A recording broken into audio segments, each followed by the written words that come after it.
All right, it is that time once again, like we do each and every Monday, alongside the man, the myth, the legend himself, Mr. Joey Knish, who we will be talking Detroit Lions, like always here.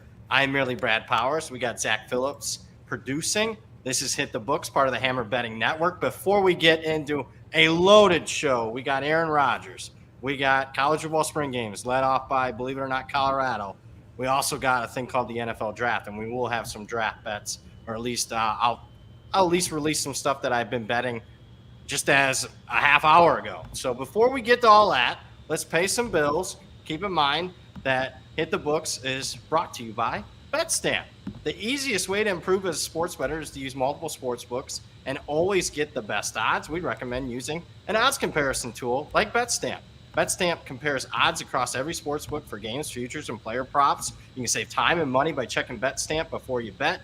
Download the app today. If you're looking to sign up for a new sportsbook account, please check out the offers available at betstamp.app/hitthebooks or hit the link in the description. If you sign up through this page, it helps support the show.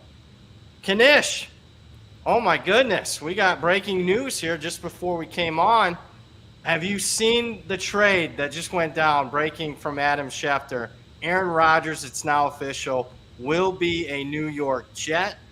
And it's just not him going to the Jets. It's not a one-player move. The trade as follow goes as Rodgers goes to the Jets. The Jets get pick number 15, a 2023 fifth-round pick, which is number 170 this year. The Packers, meanwhile, get pick number 13, so they move up a couple spots in the draft. A 2023 second-round pick, which is pick number 42 this year, a sixth-round pick this year, a conditional 2024 second-round pick that becomes a first if Rodgers just plays 65% of the plays this year. So I'll first ask your opinion on Rodgers, just specifically to the Jets, your thoughts on that. And then also, who won the trade? Because reading Twitter, I don't know if I've seen this. We got a pretty much 50-50 split. Half the people thinking the Jets got fleeced, the other half thinking the Packers got fleeced. What say you, Mr. Knish? Well, I mean, I think it's pretty obvious that Aaron Rodgers didn't. He saw the writing on the wall. I just retweeted his last throw as a Packer, an interception, a loss at home. He knew he could no longer compete in this division, and so what does he do? He makes a run for it. I will say. It's a little bit steeper in terms of what the Packers got in far as a little bit steeper than what I thought they'd get. So I mean the Jets prayed, but what was your you had this like the Jets tried, we're calling them a bluff, we're stonewalling them for a few weeks. What was your option in the end? You got no quarterback on the roster that's worth a damn. Yep. You got a team that's ready to win, and the guy's already like people have already basically assumed he's going to be out. At the end of the day, you were basically just playing this waiting game of you have none of the leverage, and you're probably going to have to pay up at some point. So. Yeah, I mean, it is what it is. I think it gives the Jets obviously a ceiling that they wouldn't. I still don't think they're one of the elite in the AFC, but we'll see. I mean, I thought for a few years Jordan Love was like horrid. He's shown some signs of life, in limited time that we've seen him here, but. Would I rather have Jordan Love, the quarterback of the Packers, than Aaron Rodgers? Yes, I would. So a little bit. You would rather have Jordan Love right now. From a lot. Let me listen. From a Lions fan perspective, okay. I'm like, if I want to win the division as a Lions fan, I would rather see Jordan Love. If I'm a Packers fan, no. I know they're like we're done with it, but. Still, you'd be hard pressed for me to tell you that Jordan Love's going to be able to play up to Aaron Rodgers' level. However, we'll see. Again, it's a team that's kind of like changed their dynamic too. They want to be like more of a run the football, play defense, and all that. So watch Love. Get Chris, man. Yeah, one of our. You're trying to get blocked in this chat. I mean, Jesus Christ! What a loyal listener here, and now we're gonna have to give him the boot for that. But yeah, I mean, we'll see. But hey, they nice package return there, and I mean, what can you say? The NFC North, there is a new team at the top. even with the suspension or the betting on whatever specific it was. You're confident even with those suspensions. Knish and Sons, we maintain their innocence. Listen, he wasn't betting on pro. He's betting on college football. That's what we do. We should get him on Hit the Bucks. If Moretto could do his job, bring him on here and get a third here, and we can talk JMO. While he's on his 6-week suspension, we can do a little round table here with JMO and the Godfather CFB. So, what, because he placed them from the facility? I mean, what? I don't want these team meetings. They're long, they're boring. You go on, you put parlays in. I mean, 6 games. Also, 6 games. 6 games for betting on college football from the facility, which is legal, but you just can't do it from a team facility. Should be like a first half or like a small fine. Yeah, I mean, you had a funny tweet as always about it. Exaggerating a little, but I thought your point was well taken. I mean, you could beat up your girlfriend, your wife, whatever, you're all right. You bet on a little college football, I mean, adios. I don't get it, but I mean, I get the pro football. Like if you're betting on if you're an NFL player and you're betting on the NFL, I get it. If you're betting on, but just like because you were in the team facility placing the bets, like, I mean, also. Who ratted him out? Like, who's that? Was like the team IT guy having to report that? Like, what? Who's the snitch in this organization? Get that bum out of here! Like, what is that? Who's chirping up here? They're like, guy wanted to, to email. Who's subverting? Is the hitman in the Allen Park HQ sending emails that these guys are bad? Like, come on here. How did that even come out? So. Yeah, I mean, they're tracking you. I mean, you know how the apps are. I mean, the FanDuel and the DraftKings of the world, they know who's betting.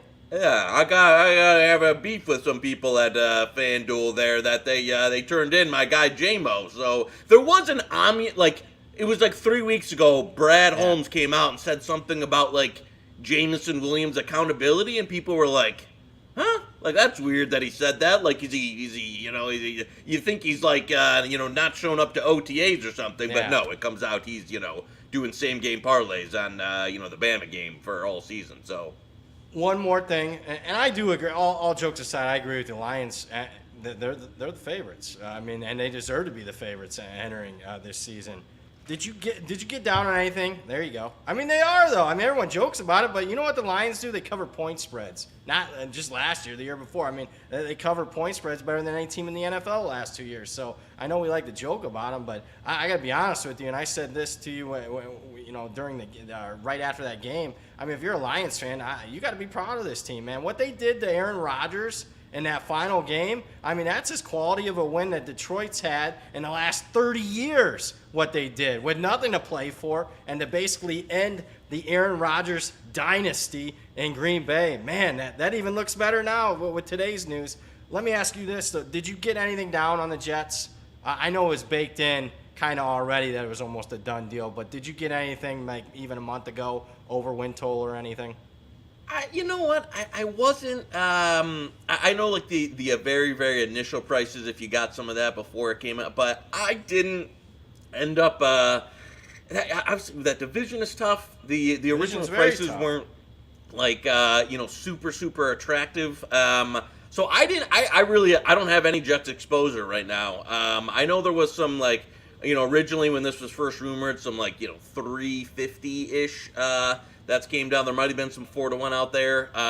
Obviously, if people got in on that, you're a little good. But even that wasn't like I wasn't run. I mean, the Dolphins are in, the Bills are in there. It's still and the guy that Rodgers he didn't play that well last year. So Agreed. It wasn't something that I was like dying to fall over myself to get down on when it was. How about you? I didn't. And it was nothing that I'm going to have regrets about. No, I mean, I'm not like, oh man, I missed on Jets 350 when it's like 250. Maybe we can get some possible regrets that we didn't bet. Let's transition to the NFL draft where we have seen some movement. Obviously, the movement last week we already started to talk about Bryce Young being the prohibitive favorite to go number one. His odds have only been greater as far as the chances of him being number one since we last talked. In fact, I saw as high as minus 3,500 this morning. So, and that was at FanDuel. So, There was a little bit of buyback there, but I mean, come on, that's telling you that Bryce Young is gonna. How much? Do you know how much they're allowing? I don't have FanDuel in this state. How much are they allowing you to win on that? $100? I think obviously it depends on your stake factor there. But I think it was, I think they were taking to win 500 on a clean account. That's not bad. To maybe be a little honest more with you. than that. Maybe even 1,000 on a clean. But yeah, no, I agree. Their app draft limit was definitely more attractive than most places, especially a couple of the other.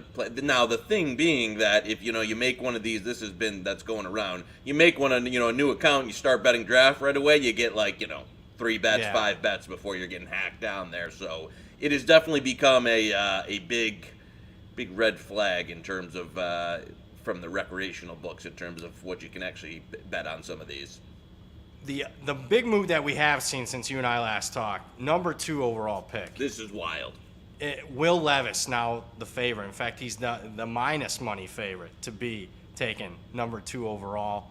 We've seen, minus 125. It was up to minus 140 in a lot of shops. So, again, we're getting conflicting reports, and I think that's probably the main story. Yeah. I mean, I've filled a couple orders over the weekend, but I'm getting conflicting reports. I mean, I'm getting Anthony Richardson over 4.5, a great bet. And then all of a sudden I'm seeing buyback after I placed that bet. I could have gotten a better number if I waited a day. So what about you? Let me ask you before we dive in deep on Will Levis. Are you also getting conflicting reports? And it starts with this number 2 overall pick. I'm not sure that anyone really knows as we stand here on Monday.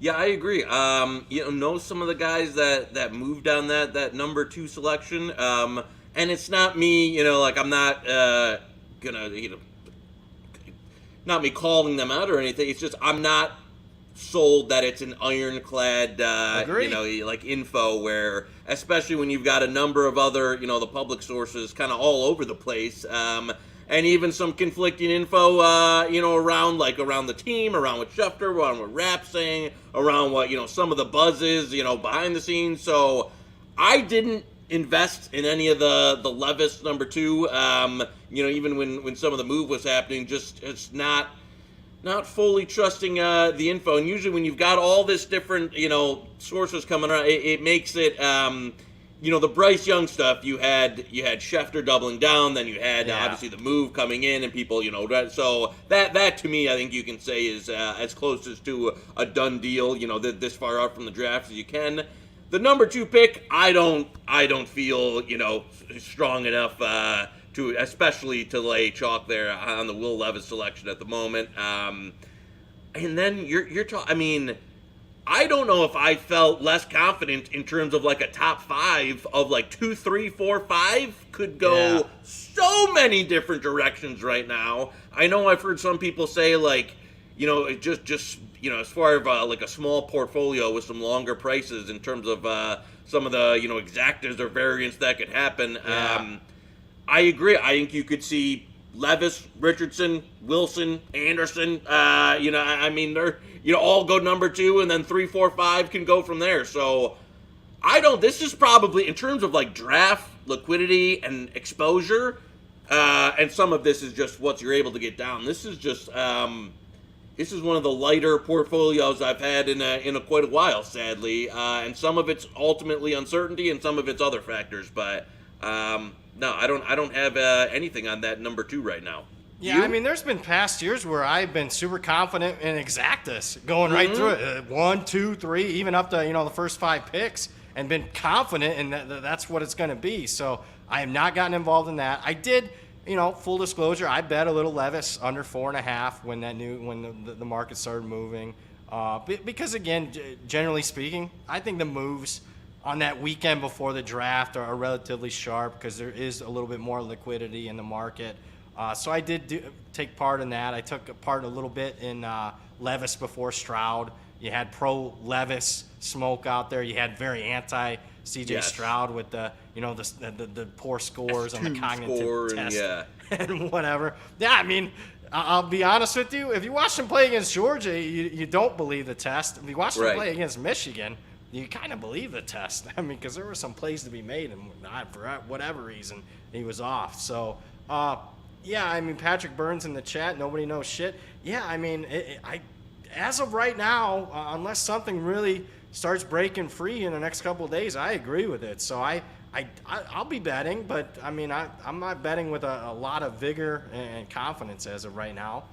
That being said, I filled some orders. I mentioned a couple of them. Zay Flowers over 21.5 is something I took part in. Miles Murphy over 13.5. Because finally here in town, circa, what was it, Friday? Yeah. Released, allowing you to win 1,000. So, again, I'm not afraid. Some of them are very heavy juice, so if I lose one, I'm in trouble. I better go like 6 or 7-1. Otherwise, it won't be that great for me. But those are a couple that I made. Hitman will get after me for this one, but a half hour before the show, I bet Broderick Johnson over 13.5. So I did fill that order. But other than that, I don't have much, man. Usually, I mean, I would say compared to last year, I would have had 50 bets at this time. I got like 10 right now. That's where I'm at. I'm just being perfectly candid right now. Same, but I think some of it is, people move on this stuff a lot earlier than used to. Places are a little bit like books are much more wise to the fact of the draft stuff, and the options haven't been as plentiful, and it's harder to get down if you don't have the right account or you've been betting it for a while. So yeah, there's Broderick Jones. I want to mention. Broderick Jones. Yeah, if you can find, if obviously some of the legals now moved on those, maybe a couple of PPH outs, that might be some stale there if you want to jump in and tell that one. Again, as we're saying, it's been tough. I got a couple as well. I don't know if we want to share them right now that are kind of widely available. Took over 4.5 QBs round one. There was some plus money out there. I haven't scanned the prices today, but I think you've obviously got the main four there, and then the Hendon Hooker stuff. I think he slides. Wow, that's -1. Okay, don't bet -188. I hadn't looked at that today. See if you can, if there's something that's more around, even up to -150 in that. It was standing out there at like plus money for like the last. Yeah, it was. Week. And so I played a decent amount of that, and some Hooker. I mean, either or you can basically do Hooker round one is the exact same bet as like over 4.5 QBs. But some people saying he can go as high as like the low 20s in that. I do think he sneaks in there round one, but don't lay the -188. But yeah, I was mostly playing that around plus 100. The other one was Michael Mayer, first tight end. Laid a few prices there. I think the Kincaid, it would not surprise me, and this is, again, I don't want to, is like, usually a lot of the public sources won't go on record with like the red flag injuries until after the draft, or because they don't want to do their sources. I think Kincaid has some stuff that's rumored about his back. It was a problem at Utah. I think there's not enough separation between him and Meyer where a team's going to go. I just don't see a way. If there would be a guy that could upset, I think like Darnell Washington would be the guy that like if you want. I saw some 11-1 out there, so I played some Meyer at a couple of prices, sprinkled a little bit of Darnell Washington. So it's me. I know there's a couple of head-to-heads too if you got the right book between Meyer and Kincaid. I think Meyer I think not only do I think he's a slightly better player, I think the Kincaid injury stuff. I wouldn't surprise if you saw a little bit of a slide from him in terms of just the stuff that he had going on at Utah, especially when it's back injury related. Yeah. That can be a scary thing for teams to invest in. So it's a deep tight end class too. I think you get a really good guy in the second round. I kid totally from South agree. Dakota State's good. Iowa has another good tight end coming out. I mean, this isn't me being a Notre Dame homer, but I think Mayer's a safe pick. I mean, I agree. And Washington, don't get me wrong. Washington has some red flags too, but he's like. Washington has a higher upside just from an athletic he's also, ability. But, man, in terms Michael of all Mayer, the electronic scores, he's like blows everybody else away. Yeah, agree. No disagreement there. So yeah, I've heard similar there. Levis just jumped to -155. Yeah, I mean, any bet they're probably moving it a little bit. It ain't gonna take much. We'll see something move later in the show hint, hint, wink, wink. I'm gonna give out a win total that I think will move. I might have a feeling on what it could be. Yeah, so we will have that. Maybe a few Heisman futures. Any other things as far as the draft? I feel bad for everyone listening. It's just, look, I haven't bet that much myself, and I'm getting conflicting stuff. I mean, I've never had stuff like move against me before when it comes to the draft, and I've had a couple things move against me where I could have gotten a better price had I just waited. So, and I don't think I'm alone there. Not that it's completely flipped against me. It's just I could have gotten 25 cents better. Usually when these things run, they run, and it's good night, Irene. You'll never see that price ever again. So, anything else? Maybe, what are you looking, being a Lions guy, what are you looking at for the Lions? You know what? So a couple of the Lions reporters that are pretty. I know Devin Witherspoon's kind of the hot name. I will say, if Anderson drops to 6, I think they'll take him over, even if Witherspoon's still on the board. I agree. In the chat, I think Meyer minus 145, minus 1. Like, I wouldn't go much past the minus 150, minus 160, but I'd still play that. Again, not like max bet, fill everything, but it's worth a unit on there. But I think Lions wise, it'll either be Witherspoon's been the hot name. If one of the pass rushers drop though, especially Anderson, I think they will take him. Maybe even some Jalen Carter. He hasn't exactly fit. Like, obviously he's got the culture red flags, and that hasn't been a guy they've the type of player they've been kind of willing to invest in. But I would say if Anderson's there, he's going to go first. Carter, I don't know, and obviously Witherspoon as the option there. But I think it's all defense. Stroud, I know they've done the work. Like, they've had the QBs in for top 30 visits. That would surprise me a bit if they use the first pick on a QB there. Also, I think they'd have some options to trade back. I wouldn't hate it. Especially, would I hate it if they, if Will Levis or something? But I mean, my personal opinion, I wouldn't hate it. I think they could be a team that would be in that, like, the 18, they trade back and take Hooker more late first round.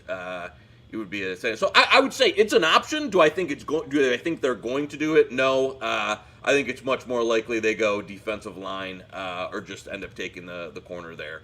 They invested so much, though, in the secondary in the offseason. Kind of makes me kind of lean away from that, but we'll see. Could they trade back? I mean, I'm sure they'd love to, but you've got, so many. I mean, I think Houston would love to trade. I think Arizona would love to trade back. So, I mean, it's one of those when you've got so many candidates that want to trade back now. I don't know if that mark will be there, but we'll see. In the chat, Grant, lots of steam on Gibbs to go in round 1. And then a bunch of the questions in the chat. I did not. Did you see that today? He's a very versatile player. I think you're really sweating. I mean, when he's not going to be the number 1 running back taker, right? I think by all accounts, Robinson's good. So you need someone in that last 5 to 7 picks that's want to go running back. And you've seen, that's an area where running backs, some of the higher rep running backs will tend to go. I remember Clyde Edwards-Helaire sneaking in there with the Chiefs a few years ago, which was a big catch. If you got ahead of the steam on that one, I would not be, running to the window because I think you've got just a couple of outs there at the end of round 1 that's going to have to be, one of those specific team that wants one. So I deeper running back class too. So for me, I wouldn't be running to the window now post steam on that. Bijan Robinson, Crestman in the chat. Only meeting with Philly and Tampa. What do we think of that? I think Bijan will be the running back that gets taken eventually in the first round. I think he's the only one worth a first-round pick. I think he's a safe pick. I think he's an outstanding player. It's just, I don't know what to make of that. I haven't placed a bet on over or under his draft position. Have you? No, I haven't touched it either. But at the same time, I don't get. Don't get caught up in some of the, especially like running back, you know what you're getting. He has there was never any character thing. Some of the guys like you don't need to spend a top 30 visit on him. He was at the you can go to meet him. So sometimes people get too much into the like if a guy took a top 30 a visit or not to like visit the compound or not. Teams have no issue taking a guy that they feel comfortable with if they didn't bring in on a top 30. Also, there's been scenarios many times. I remember the Lions did this a few years ago where a team didn't want to know, like the league to know they were interested in this guy, so they don't bring him in a top 30 visit because they don't want to like, especially in that middle, end of the first round where teams are kind of wheeling and dealing. Like you don't want to tip your hand of who you like. So I wouldn't read too much into the top 30 visit stuff if a guy hasn't taken one. In the chat, Bo, Richardson at 3.5 over -400. Good bet.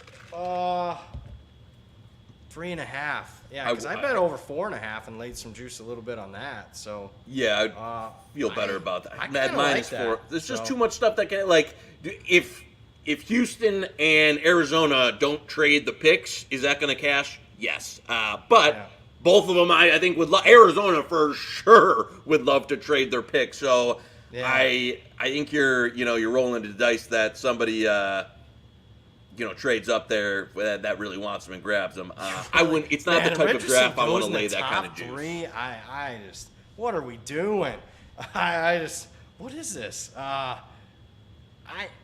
I'm okay laying a lot. Now, I'll probably come back here next Monday, and be showing my ramen noodles that I'll purchase for the upcoming summer. But I laid some juice on over 4.5. So me personally, I wouldn't be afraid. I'm not saying max bet, even 4,000 to win 1,000 on that. But I would bet over 3.5 -400.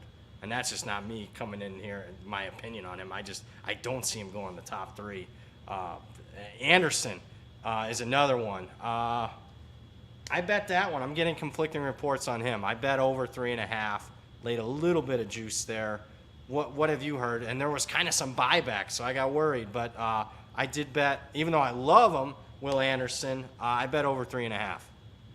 Yeah, that's another one that's like, really trade. I mean, if Houston and Arizona stay there, could they go DN, Wilson Anderson 2-3 in some fashion? For sure. But both of them would love to trade back, and a team's going to come up, and they're going to come up to take a quarterback there. So, that one, that's gone all over the map. Like, it got steamed one way, over 3.5 where, and then steamed all the way back to it.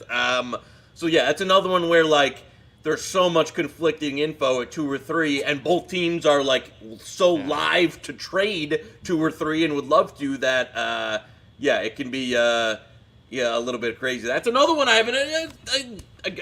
I haven't invested. It'd be one. If you can get ahead of some of these moves, or you're gonna, getting info. I mean, it's one of those like my best advice is to like people to like trade some of these prices if you can get stale prices or on the move. Because I don't have a very confident feeling in any of these 2, 3, 4, 5. Which is a rarity. Kyle in the chat.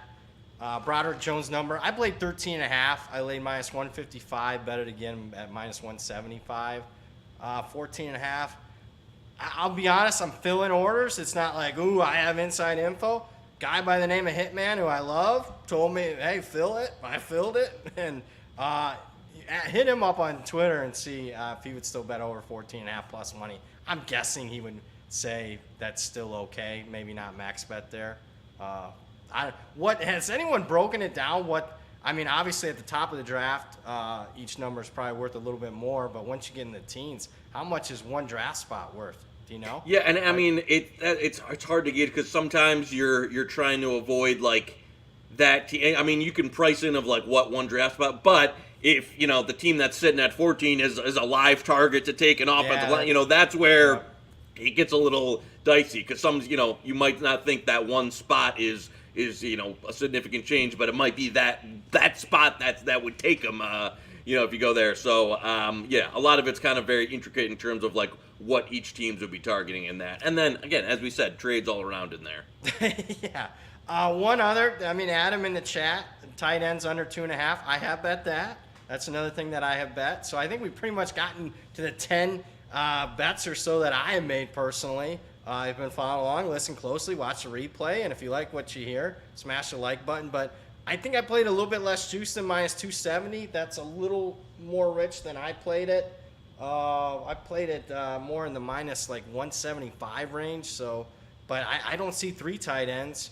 I mean, you'd have to hit obviously, and we're talking. There's a small window because Mayer's over under draft positions in the 20s. Obviously, like Kincaid 21. is too. Washington's in the 30s. So I mean, all 3 would have to go in those final 10 picks. So. I think that's still pretty solid. What say you, Knish? I'll defer to you. Yeah, and unless you're getting a surprise, a guy in there that jumps in, that's kind of not on there. But if you want like Joey K's bold draft, I think Kincaid's going to fall out of the first round. So when he goes number 10, people can clip that and egg on my face. I think some of his, injury red flag when you factor in plus the depth at the position, it wouldn't surprise me to see. I know some people were like betting the over. Like I think DK had like a flat 2, but at this point, I mean, I didn't lay that much juice on it, but I agree with you on the under being the play there. Tim Fraley, Wilson at 3, 5-1. As Tim's all over it, he's everywhere. Any show that I watch. He's involved. He's on Twitter, so I'll give a shout out to Tim. He's obviously got a great number there. Levis plus 650 at second quarterback to hedge. I don't know. I'm hearing a lot of positive that one. When you got positive on Levis, even though I hate Levis, I mean, if you don't believe me, watch the tape on Florida game, the Vanderbilt game, Tennessee game. But I'm hearing positive about him and negative about C.J. Stroud. I mean, as of right now, if I had to make a bet, I think he is the second pick, to be honest with you, and goes ahead of Stroud. I mean, that's just what I think right now. So I agree. I don't know if I would hedge right there. Any other things catching your eye? I know I'm kind of meandering here, but I wish it was more clear cut. Hey, this is going to be the first pick, second pick, third pick. I mean, here's where it's trending for the 4th, 5th. This team has a need here. Here's the top, defense outside linebacker at this position. I mean, I've been betting it for the last 6-7 years. I've never had a draft like this where I don't have an idea. And guys that are much smarter than me, including you, Knish, I'm not sure that you guys are clear cut on this. No, I agree. And I saw a tweet out there that like the NFL's perception that I think it worded it well. Maybe I'll try and find it to retweet it. The NFL's perception of Levis has always been higher than like the mock draft guy, and even us on this show, and like the general media, like where Levis, did not have a great like public rep, and a lot of it's from the fact that he's not very good in college. But I think his NFL stock was always higher than a lot of people took it for whatever reason. I don't know. We'll see if he can turn into it. But you've seen the positive Levis news leaking out and the negative Stroud news leaking out. And Richardson, I don't know. If you want, Richardson is quite the dice roll. So I can't wait till next year's draft, where I actually like multiple prospects. I think Caleb Williams, Drake May. I'm even warming up to Jordan Travis a little bit as I watch. And J.J. McCarthy. J.J. McCarthy? Yeah, why not? Sure, why not? I'll tell you what, as much as I bash J.J. McCarthy, I'd rather have him than Levis. I'd rather have him over Richardson. That's just me. I mean, why? Because why watch college football? That's why. I mean, he's just more consistent. Penix, being left-handed, it's weird, but, this is a good transition for Crestman in the chat. I bet Penix to win the Heisman over the weekend. I watched Washington. That's a good-looking football team. I took some Penix 20-1 to win the Heisman. I mean, he's going to lead the nation possibly if he stays healthy, which is a big if. He'd probably lead the nation in passing again, and they're going to be right there in the mix winning double digits wins again. So I did bet a little Penix 20-1, 12-1 now. I mean, it was not at FanDuel. I'll just say this. For those of you watching, if you want the best future odds in college football, there's 2 books, and unfortunately they're both in Vegas. Westgate, Circa. Almost, I would say 90+% of the time, they're going to have the best odds in the futures, unless you get some outlier books way too slow to adjust on some news. But Yeah, that was one of them. Broderick Jones over 14. This is what I'm seeing from Fabian. Broderick Jones over 14.5, getting bet off the Aaron Rodgers trade news. He was supposed to go to the Jets. So there you go. That's so Hitman was on top of that, to say the least. Fabian tweeting that out, and I got that news, about a half hour before the show. So Hitman's onto something there. Guy, I love that guy. Anything else draft related before we transition to college football, Knish? No, I think that's I again wish we had more like classic bangers on the past, but it's been thin this year. Yeah, I got a feeling. I mean, we could do a different show each of the next 2-3 days. There might be news that breaks tonight. Oh right. My God! And everything that we thought we knew. So I'm guessing. I've already played back a little bit of Richardson because I got conflicting news. I felt that he was going to slide, and then all of a sudden he might not slide. So I played that back already. I got a feeling that I'm going to play a few other things back. And I mean, again, I think we could have. I'm kind of in protection mode right now because I'm not sure. I mean, if I'm not betting it, why would you guys bet it? I'm just saying. Sure, if you're ahead of the steam, be my guest. Let's talk college football. Some things that I did that I am very confident in, and I have made a lot of bets over the weekend watching spring games. I'm going to lead it off with, first in the chat, where can you find Westgate and Circa Vegas odds? I think pretty much all you got to do is download the app, and you can you can't bet, but you can at least look at the odds and do a comparison. So you just Correct. Go ahead in the chat there and download their apps, and you can at least look at the odds. And then you need people to run, You can download each one. I mean, I'm in Michigan. I have both of those apps and use them to price shop there. Brian says no, you can't. I thought you could. You can look at odds, can't you? Oh yeah. You can't. Obviously, you can't bet, but I've got accounts at both on my phone that just log in to look at odds. So yeah. Yeah, you can look. You can't bet. Let me be specific. Correct. You can look, but you can't bet.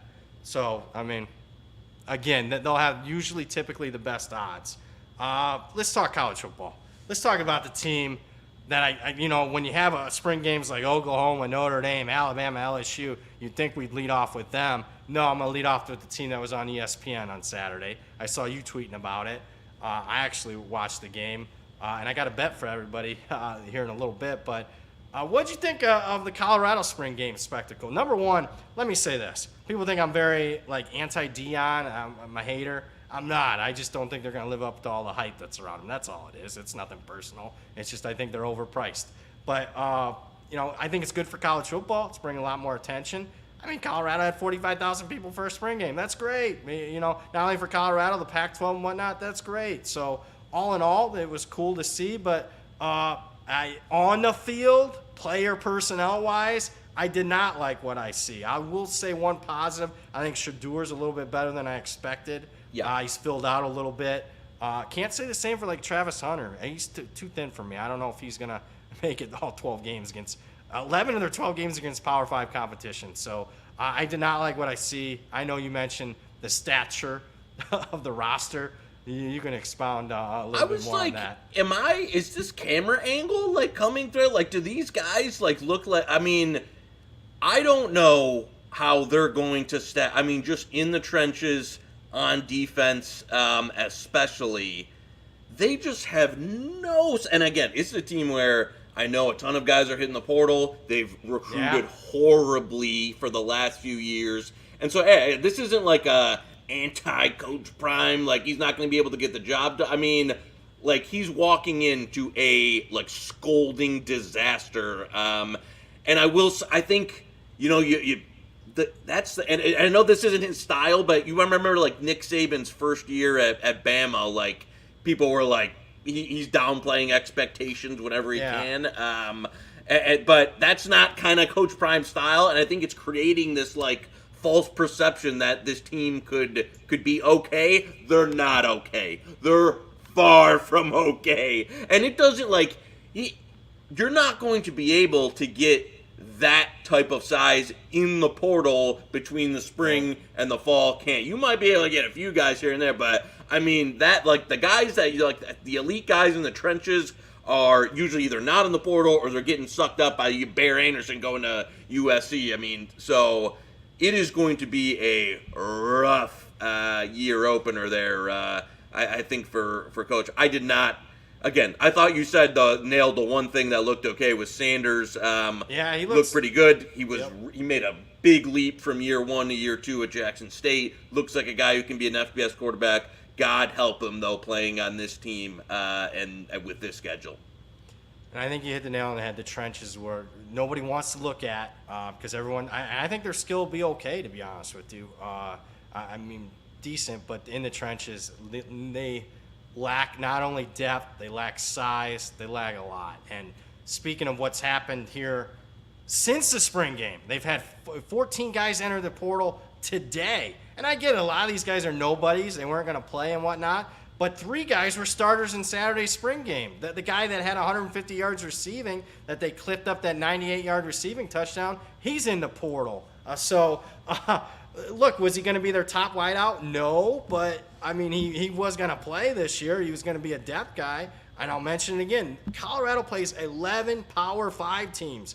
Depth will be an issue when you're consistently playing against teams that are not only as good as you talent-wise, but in almost all cases, better talent-wise than you. Pac-12, this isn't the Pac-12 5 years ago. They have, Washington, USC, Utah, Oregon, UCLA, Oregon State. All these are legitimate teams. All these are much better teams than Colorado. So I'm worried. And speaking of the portal, okay, yeah, we'll go and get guys in the portal. We'll go and get guys. This isn't the portal from 4 months ago. The guys that leave in the spring aren't the quality of the guys leaving right now is not the same as the quality that was leaving at the end of last season. I mean, if you don't believe me, 247 ranks like the top 300 transfers in college football. I think like 12 of them out of the top 300 are available right now. So you're talking less than 10% of the best as far as transfer portal guys are available. So I don't know who they're going to be able to get. I question their depth. I question the talent. I question the experience, at least coaching at that level from Prime, being a leader. And if things don't go well for them, how is he going to react? This is a guy that's been able to out-talent at Jackson State. Pretty much everybody could play.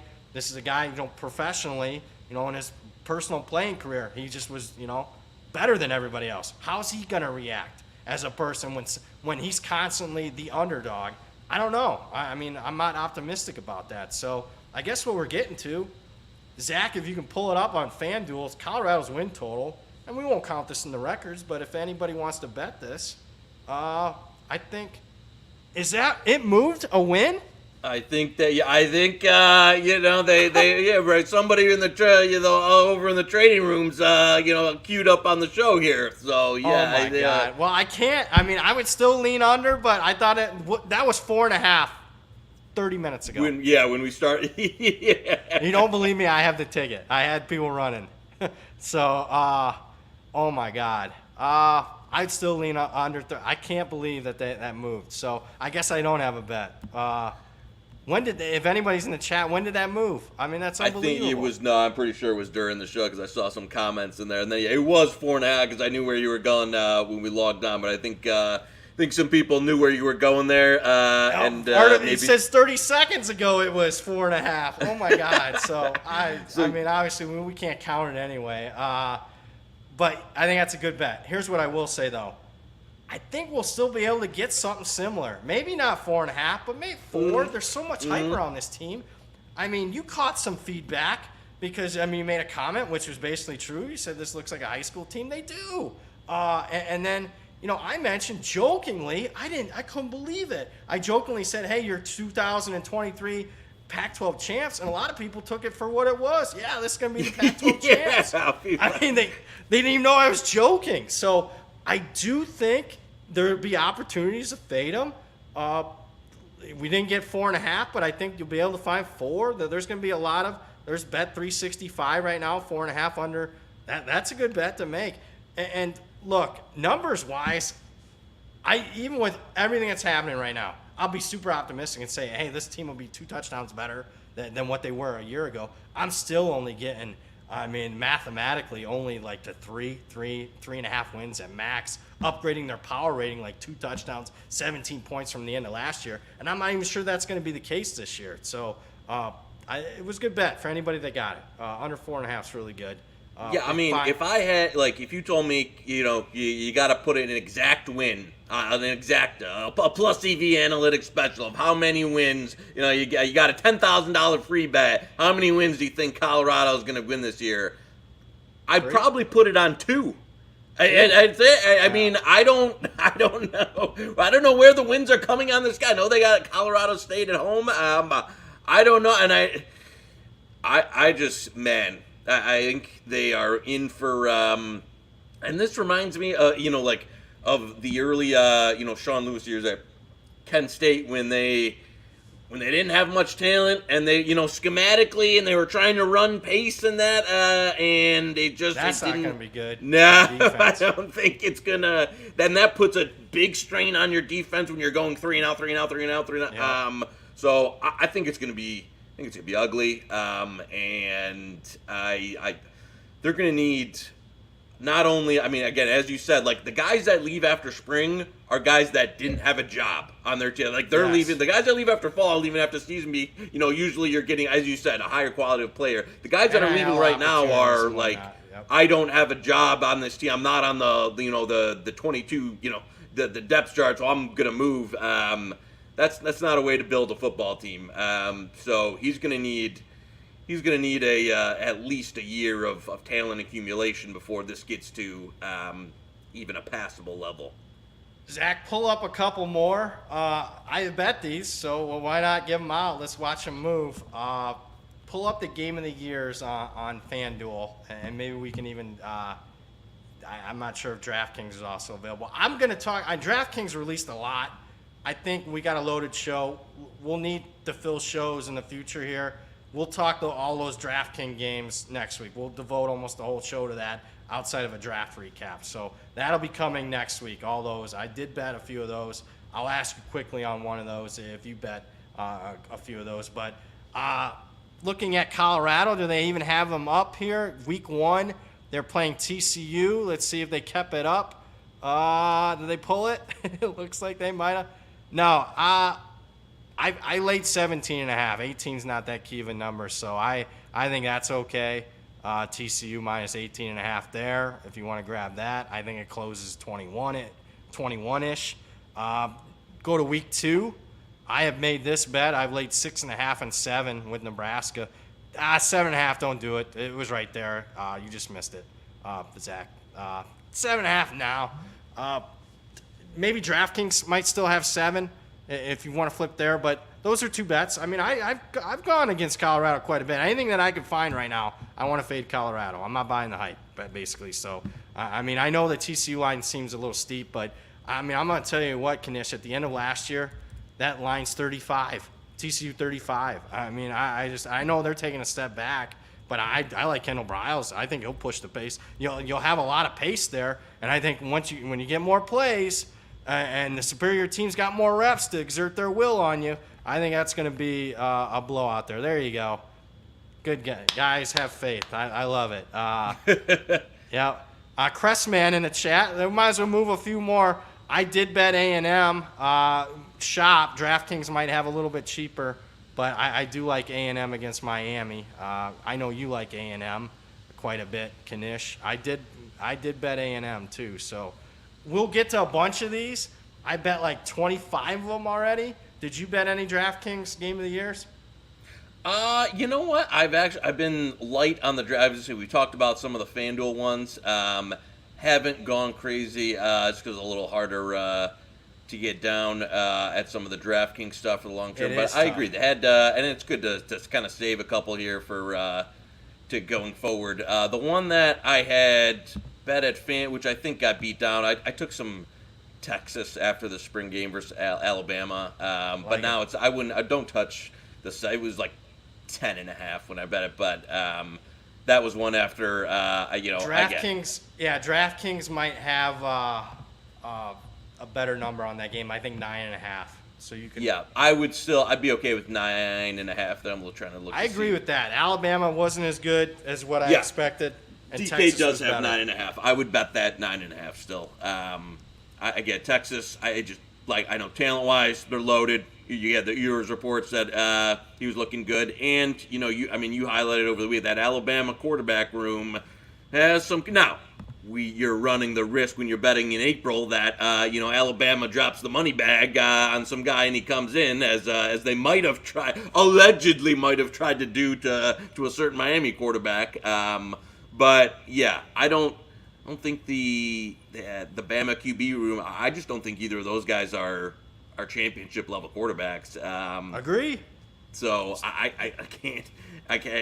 can't have them laying 10 with that type of quarterback against a Texas team that, for all their faults in terms of coaching staff or just general how they run every year, player to player, they're right there talent wise. So I rewatched the Texas-Alabama game. It was over a month ago, but I rewatched it. I think Texas could have easily won that game. And I think Texas is better this year. I think Alabama's a little worse. And I think if Quinn Ewers plays the whole game last year, they win that game. So I think Texas is very live after watching those two teams in that game. Not only point spread, but could win it outright. Too inconsistent for Alabama. And the thing that made Alabama so great for so long is not only did they have better players and better coaches, but they did the little things right. They didn't beat themselves. That's why they went 14 years without losing to an unranked team, because they didn't have that game where they had 4 or 5 turnovers or 15 penalties. This team right now, I don't know, last 2+ years, they can't get out of their own way. Penalties were an issue last year. Turnovers it could be an issue. They didn't force any. This year, turnovers from both quarterbacks, drops from wide receivers. I don't know what it is. They're just not putting it all together right now. And one team that I did watch their spring game in the SEC West that does look the part, LSU. Very businesslike, very purposeful spring game. I bet Jane Daniels won the Heisman. He was pinpoint accurate. Finally, Jane Daniels put on weight. It looks like he put on 15 pounds.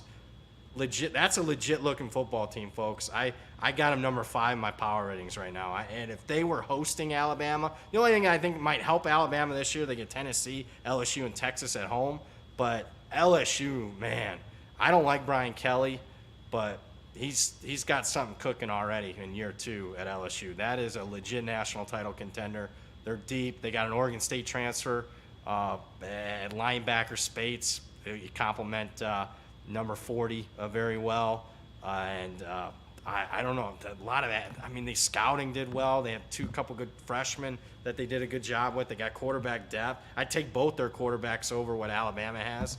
That was a good-looking team. Any other spring games catch your eye over the weekend, Knish? No, those got people. Did you check out Wisconsin? So I know I've seen a couple comments in the Wisconsin that the offense looked a little clunky. I read some of those reports. I didn't actually get my eyes on it. It was in the background for me. I haven't broken it down play for play. I watched the first couple of series. It looked bad. It was bad weather, which, you don't have to be Elon Musk sometimes to figure some of this stuff out. I mean, a lot of people aren't throwing it over the yard, playing a ton of tempo, throwing it 50 times a game in that area of the country. There's a reason for it. So the weather was snowing and blowing. I don't know. I like Fickle. I like the hire. I think it's an upgrade. I'm questioning the style of play. And I get it. Wisconsin wants to play, update their offense a little bit. I get that. But, to completely go a different direction, what's been successful, for 30 years. Look, are they winning national championships? No, but they've gone to several Rose Bowls. They win 10 games in a lot of years. That's been pretty successful to totally uproot that. So I'm questioning how well that's going to work. I'd say that first-year transition, too, when you've got a roster that's been recruited to play, power football, man ball, and then you're, totally taking a 180 and going to, all these spread concepts with a bunch of guys that weren't recruited to play that style, that haven't been coached to play that style. I think there's going to be some transaction costs there, especially in a Big Ten West that's looking a little friskier than it normally does. So, we'll have to, again, I think maybe long term, I think this could work out, but in this year, it could be a challenge. Cameron in the chat, A&M plus 10 against Tennessee. My only worry there is numbers call for it, but they're off Alabama. That would be my only worry there. But yeah, sure, numbers. Clemson -4 against ND. I did bet Miami plus 18.5 against Florida State. So we'll get to all of them next week. I promise. We'll have a full show on it, and hopefully some other stuff will come out in that regard. Jim, in the chat, the totals and spreads. You got any takes on the rule changes? I am not going to talk about that until those get released. So people have been asking me how much is it worth. It's worth something. I'm not sure that the South Point Hall of Famers or whoever decides to open up the market is going to properly price that in. So I'm not going to tell you how much it's worth to total as far as the new clock rolls, but it is worth something. And I'm guessing I will be betting more unders than overs. I'll put it that way. So, yeah, I'll get to that after I get some bets down. Anything else? I mean, I'll tell you what. I'm wearing the hat. I did like what I see from – I'm not being a Notre Dame homer. I'm just telling you what I saw. Sam Hartman looked good. I mean, again, nasty weather, boom, bang, boom. 3 touchdown drives in the first half. The other quarterbacks combined for 0 touchdown drives. A huge upgrade at quarterback for Notre Dame. I think it's the first time I bet a Notre Dame player to win the Heisman, or at least put more than a little bit of pizza money on it. So I did after watching that. Not that I think he wins it. I just think, he has the showcase. It's Notre Dame. They haven't had a Heisman winner in 30 years, 40 years almost. He's got a good story. He's got a good look. They got the profile game against the Buckeyes, USC, Clemson. Do I think they win those games? No, but it's not like they're going to be huge, significant underdogs. It's not out of the realm of possibility that they can't win those games. So I did bet Sam Hartman to win the Heisman. Am I crazy, Knish? I mean, I'm at this point. You gotta hope Hartman takes his COVID year, and they don't have to play C.J. Carr, because he's not. They don't have a quarterback coming in. You can trust. The very first invite to the Elite 11. Did you see that over the weekend? It's all in the name. It's all listen. So yeah, no, I did watch some of the Hartman. Hey, I like Sam Hartman quite a bit, and nobody trashed Notre Dame QBs in the world than this show last year. So I think he's a huge upgrade. I think he's like a guy that they absolutely had to have to compete this year for Marcus Freeman's tenure. I mean, there's a lot. You better hope he doesn't get injured, because there's a lot riding on Hartman this year, because he is like a total game changer for their offense. For an offense that was not very good at times last year. No, I can't believe they won as many games as they did, considering Drew Pine at quarterback. And you're looking for something that pops and flashes. It flashed, and haven't seen Notre Dame quarterback push it down the field since. I know people are going to joke because he didn't pan out in the NFL, but Jimmy Clausen's last quarterback could throw it down the field when he had Michael Floyd and Golden Tate. It's been over a decade since Notre Dame had a quarterback that could consistently push the ball down the field. It's been that pathetic. So, yeah, it's positive, but you're right. Buckner looked horrible, so I question the depth a little bit there if he gets hurt. Weapons in the chat. What do I think about his weapons surrounding it? I think it's okay. He didn't have he had 2 walk-ons he was throwing to on Saturday, and he was okay. So I think he'll be fine. Notre Dame had a true freshman wide receiver that had 10 grabs. He looked the part, built like a junior. Jaden Greathouse is his name. He looked okay. Jane Thomas is fine. They don't have Michael Mayer at tight end, but, their top 3 tight ends didn't play in the game. So I thought Hartman moved the team just fine without most of those weapons. Buckner actually had more weapons. He had Estime at running back and 2 of the top wide receivers on his team, and they had a big goose egg, 0. So I think Hartman will just be fine with Notre Dame. Now, I don't think they'll beat Ohio State. I think SC with everything they're at, and I think that they're up against a little bit that game, and I'm not sure they'll beat Clemson on the road. So 9-3 still for me is my guess. Did you bet anything Notre Dame related, or anything else college football related over the weekend?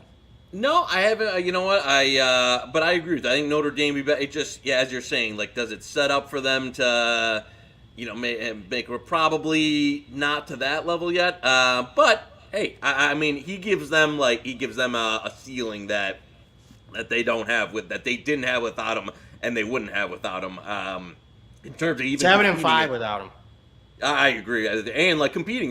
You're talking about Ohio State, Clemson, USC.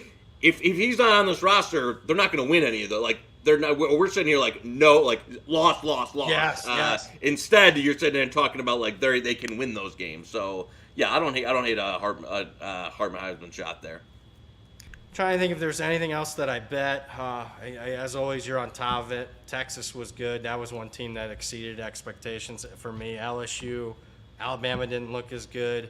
I just got done watching Oklahoma today. I guess my biggest takeaway, and I know this is a little tongue-in-cheek, but, man, Venables to me just does not seem like a head coaching material. I tweeted out, I mean, a little bit of jokes, but he's, like, addressing the crowd. It's something like I would expect to hear at a high school basketball game, the head coach talking.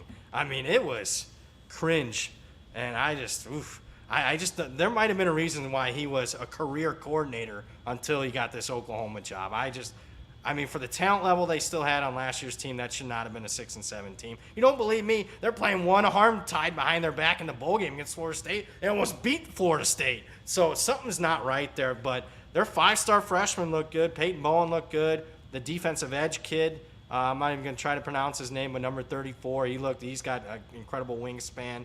Jackson Arnold was, I mean, they don't need him to play right away, but they got some weapons, but I think Texas the clear-cut favorite in the Big 12 for me. And I know we could say that a lot of years, but I'm actually believing in it this year. They got so many weapons on offense that I just don't see anyone in the Big 12 really stopping them. Crestman, he might as well be the producer here. Yeah, that's it. I was gonna say, Crestman.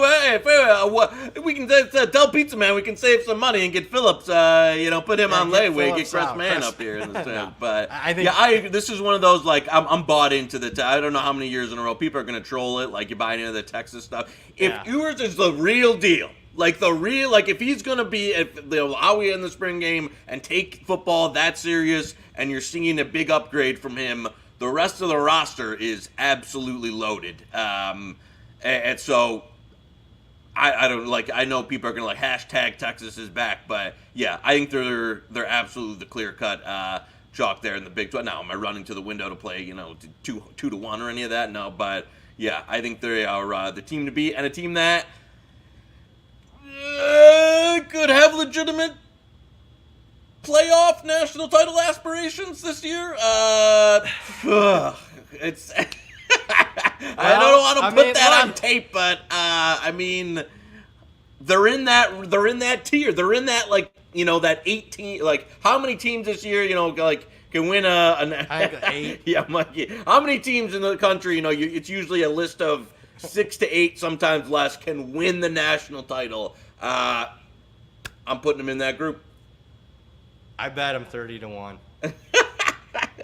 I did. It's just, I mean, it's an offensive-driven sport. I can see them being the best offense in the country this year. I